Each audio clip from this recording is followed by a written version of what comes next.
The most hated dude in Marvel Comics was dumped by Mary Jane last month. Paul Rabin was never exactly liked by the community. Even saying exactly liked is an understatement. I don't think he was created to be likable, but even so, with the events of the all-new Venom number 6 and 7, he's dismissed, presumably, into the ash heap of Amazing Spider-Man side characters that we'd all like to forget. But with the severance of the most hated ship in comics, is anything truly resolved at all? No. Let's talk about what this actually means. I'm Dan Umpton, and this is the Doomcast.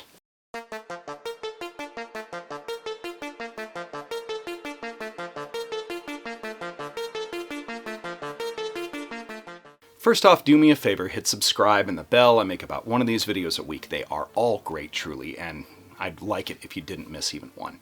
Now, if there's anything that Spider-Man fans love, it's being angry, even more than they like Spider-Man, angry about the movies, angry about whatever the current show Spider-Man is in, is angry about the video games, especially angry about why comic book Spider-Man does not meet their expectations of that other aforementioned media, because most Spider-Man fans, I'm just going to go out on a limb, I don't think that they read comics.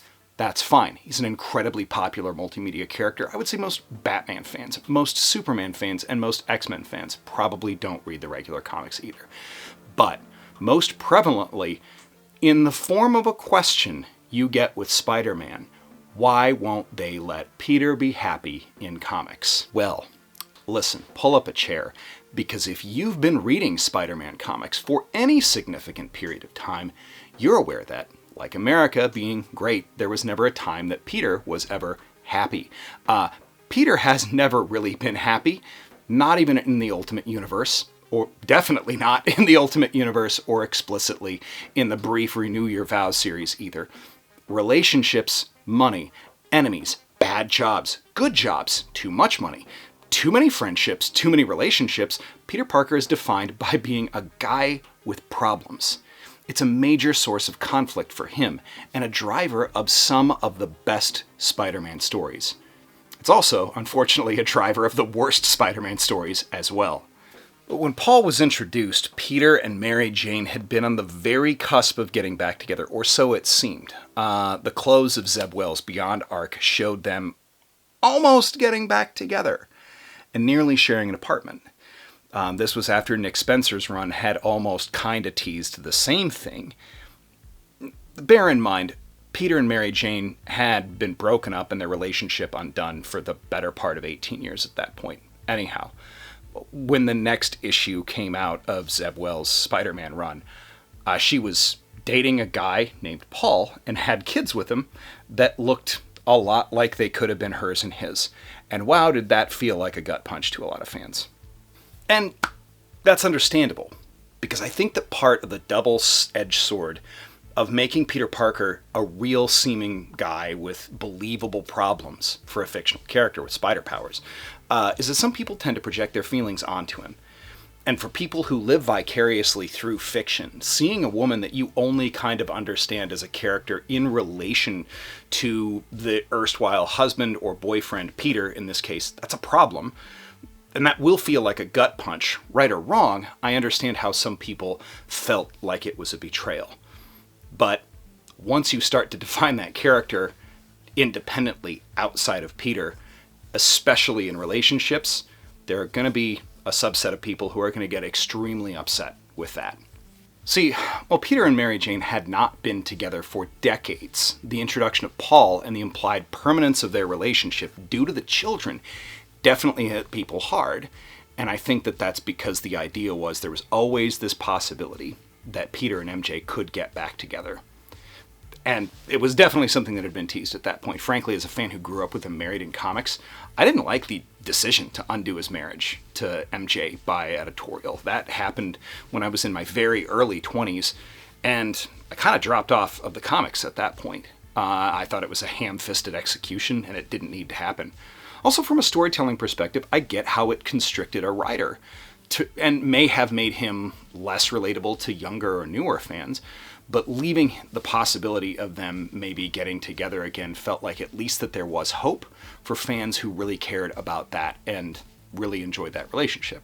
especially considering the fact that they kept portraying Peter Parker and Mary Jane Watson together in other forms of media consistently. As it happened, Paul was a guy from a parallel universe in which symbological magic was an exact science. He was the son of the scientist Benjamin Rabin in his universe, a guy who, in both universes, used Mayan symbols coupled with quantum science to make himself an emissary of the Mayan god Wayep. No, it doesn't make sense as a Spider-Man villain. I agree.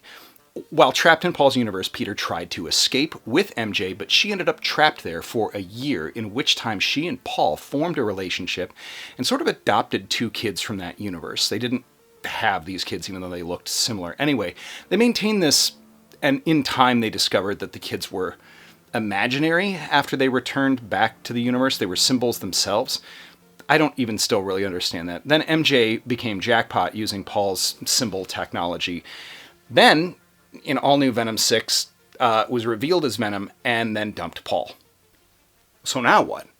A guy trapped in this universe for no other reason has no reason to stay.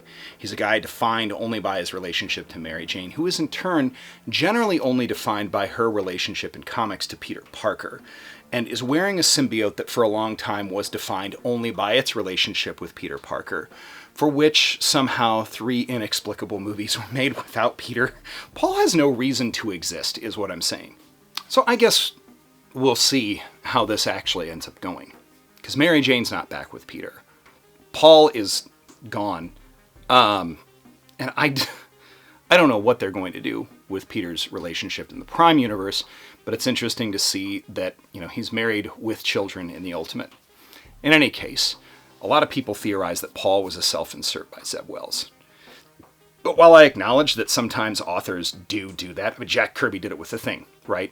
It's not universally done. People are capable of writing fiction even though they're living through other circumstances and not bleeding it into their writing. I found all of that discourse a little bit silly and thought that Zeb had a direction that he was definitely going, but never ended up getting there. Because Zeb Wells, all of his other work is very good. Shed, the storyline with the Lizard, was amazing. He wrote a bunch of other Spider-Man stories before this. The Beyond arc, up until the point that Paul got introduced, I was enjoying a lot. His Ant-Man was fantastic. In fact, he was writing Spider-Man for almost 20 years, on and off, and it was pretty dang good. Hellions was top-notch, probably the best X-book of its time in the Krakoan era. So I don't think people were meant to like Paul. He's a man-bun, pretentious douchebag who was the new boyfriend of the main character's ex-husband. If anything, I don't expect that that's a self-insert. For a dude going through a divorce, that's his rival. I imagine that Peter was probably his self-insert, at least in a lot of ways. But even so, is a person capable of writing fiction? Yeah. I don't understand why we're not accepting that a person who writes fiction professionally is not capable of just writing fiction. Anyway, I don't think Paul was ever meant to be likable. And now he's gone. Well, at least we assume. I'm not sure what else they might end up doing to him or with him, but I think at least for right now, our long national Spider-Man nightmare is over. MJ is on her own. Paul's going to find a different place to live. She's still Venom, still with Venom, seemingly for the foreseeable future issues. Eddie is technically both the Venom symbiote in all aspects of the future. So that's complicated. She's technically with Eddie Brock, living on her bare skin all the time. Do you feel okay with that? That's complicated. Anyway, because that was established in Al Ewing's prior Venom run. You know what? I'm not even going to go there. I'm glad Paul's gone because maybe we can finally move on. If they, for some reason, merge the Ultimate and mainline universes, I would be perfectly fine with Spider-Man being with Mary Jane again. Just get it over with. Or you could do what they did in comics for a very long time with Superman and Superboy. Make them 2 distinct characters with their own adventures. A young Spider-Man going off and doing his own thing. Actually, you know what? You can do that with Miles Morales, and you can have a married Peter Parker. 2 flavors of Spider-Man that everybody enjoys. Anyway, thanks everybody for watching. Wish you the best. We'll see you next week. Peace.